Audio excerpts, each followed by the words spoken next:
ни убаво разговараме. И не ќе беше чудно ако го одминевме пионерскиот дом Карпош. Повелете и побрзајте. Нашите млади амбасадори се на почеток на својата свечена седница.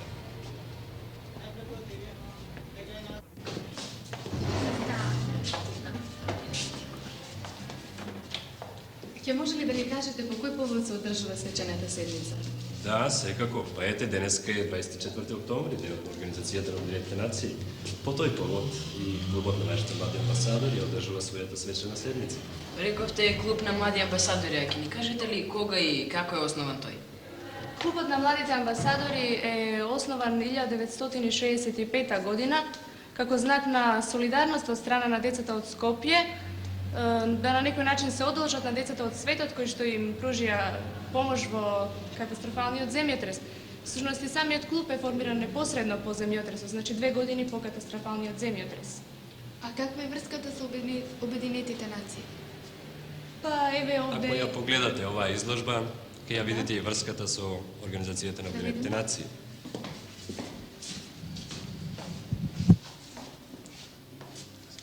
Овде имате една шема која покажува работата на Организацијата на Обединетите нации со своите агенции, совети, собранија и така натаму. Ова ви се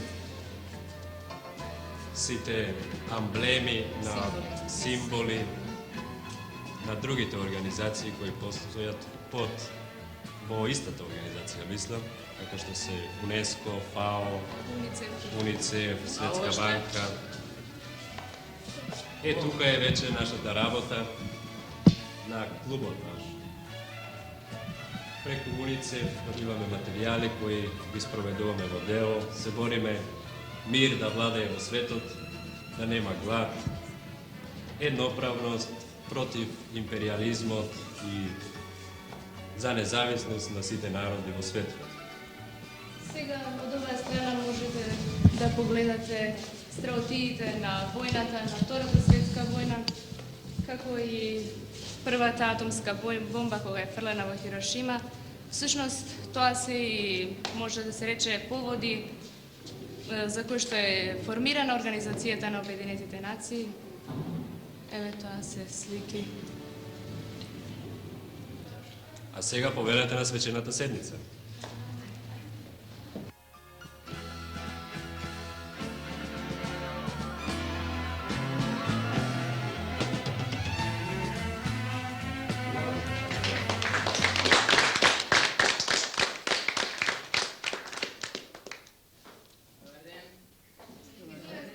Стигнавме токму на време. Дали може да присуствуваме на вашата свечена седница?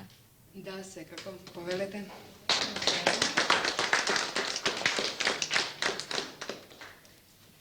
Отварам оваа наша свечена седница по повод денот на Организацијата на Обединетите нации. Денот кога во сиот свет се разнесе заедничката желба на сите луѓе од земјината топка да има мир. Децата тоа најмногу го сакаме. Во 1965 година во нашиот главен град Скопје, во пионерскиот дом Карпош се оформи клубот на младите амбасадори со познатата девиза "Се за мирот во светот, се за доброто на децата". Во повеќе училишта има клубови на Организацијата на Обединетите нации и од нив се формира и нашиот клуб. Тој работи по принципите од повелбата на Организацијата на Обединетите нации и Декларацијата на правата на детето. Ние, народите на Обединетите нации, решени сме да ги спасиме идните поколенија од ужасите на војната, која два пати во текот на нашиот живот му донесе на човештвото неописливи страдања. да воспоставиме верба во основните права на човекот, во достоинството и вредноста на човековата личност, во рамноправноста на мажот и жената, во рамноправноста на малите и големи народи. Да обезбедиме услови под кои ќе може да се зачуваат правдата и почитувањето на обврските што произлегуваат од договорот и другите извори на меѓународното право. Да ги обединиме своите сили заради зачувување на меѓународниот мир и безбедност. Драги млади амбасадори, на крајот од овој наш свечен дел ќе поставиме едно мощно и важно прашање во овој момент како точка на дневен ред. Како прво, Помош на децата од Иран под девиза Децата на Македонија им помагаат на децата од Иран. Се прифаќа ли? Се прифаќа. Предлагам да се направи апел до пионерските организации и организациите на Црвен крст во училиштата. Ова акција да ја прифатат сите деца.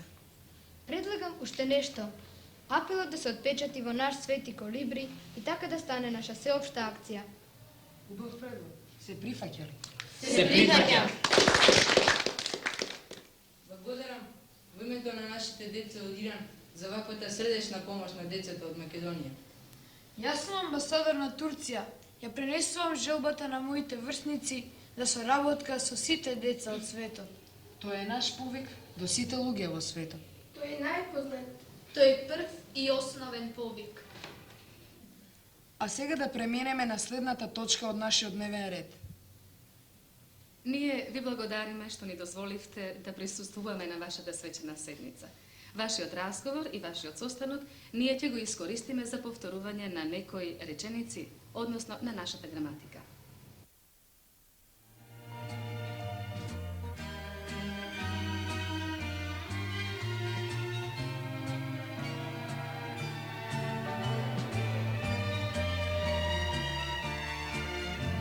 Пионерскиот дом Карпош беше основач на клубот на младите амбасадори. Во клубот секој беше нешто. Владко стана председател на клубот. Од целиот овој разговор ние можеме да заклучиме уште еднаш дека младите амбасадори на својата свечена седница, па и ние сега се искажуваме со реченици. Некои се прости, некои се проширени, а некои се сложени реченици. Па тогаш да се обидеме да ги анализираме главните членови кај простата реченица. Мислиш подмет и прирокот, нели? Да. Нели рековме дека простите реченици се составени само од подмет и од прирок. Ајде некој пример да кажеме? Еве, амбасадорите зборуваа. Овде подмет е амбасадорите, а зборува е прирок. Така. Членот на реченицата што го покажува вршителот на глаголското дејство се вика подмет. А овде зборот амбасадорите е подмет. Добро. А што подразбираме кога ќе речеме прирок? Оној член на реченицата што покажува каква работа врши подметот се вика прирок. А овде зборот зборуваа ни објасни што праве амбасадорите. Да, тие? Значи, тие зборуваат. И во тоа се состоеше нивната работа. А мора ли секоја реченица да биде составена од подмет и прирок? Па, понекогаш може да биде изоставен подметот, а понекогаш може да биде изоставен и прирокот. Како може тоа? Може. Еве како, например, младите амбасадори седат, слушаат, пишуваат, зборуваат. Тука речениците се искажани само со прирок. Седат, слушаат, пишуваат, зборуваат. Иако не рековме повторно младите амбасадори, се подразбира дека се зборува за нив. Па и не се чувствува некоја посебна потешкотија да се свати дека всушност тие што зборувале, седели и пишувале се всушност младите амбасадори, нели? Да. А сега да видиме и некои примери кога е изоставен прирокот. Амбасадорот на Грција седи во првата клупа. Амбасадорот на Романија до него. Амбасадорот на Мароко зад нив. Сега во втората и во третата реченица прирокот го нема. Што заклучуваме? Сосем едноставно. Втората и третата реченица без прирок може да бидат сватени само ако се наоѓаат во продолжение на првата реченица. Така овде глаголот седат ќе се подразбира дека го има и во наредните реченици, иако навидом го нема. Значи разбравме дека може да има реченици и без подмет и без прирок. А сега да се обидеме да разјасниме уште едно интересно прашање. Со што велиме глаголски и именски прирок? Еве јас ќе го објаснам тоа кога е глаголски прирок. Ајде да видиме. Младите амбасадори ја одржуваа седницата. Еве уште еден пример. Во 1945 година, на 24 октомври, се родија Обединетите нации. А може и ова да биде пример. Ние убаво си разговаравме по патот до домот. Добро, може и тоа да биде. Што значи дека во овие реченици прироците се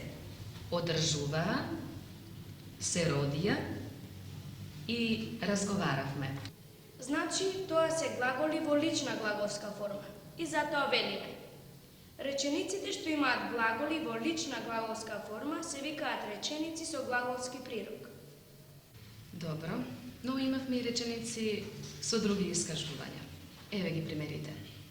Јас сум амбасадор на Турција.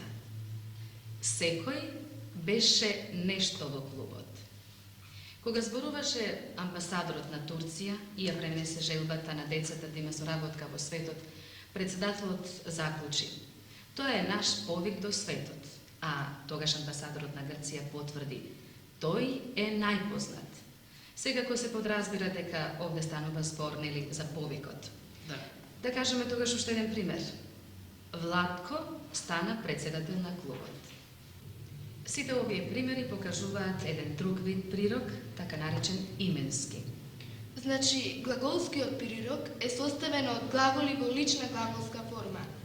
Именскиот прирок пак е составен од два дела, од помошниот глагол сум и некој друг збор, именка, заменка, придавка, број и некој друг неменен збор.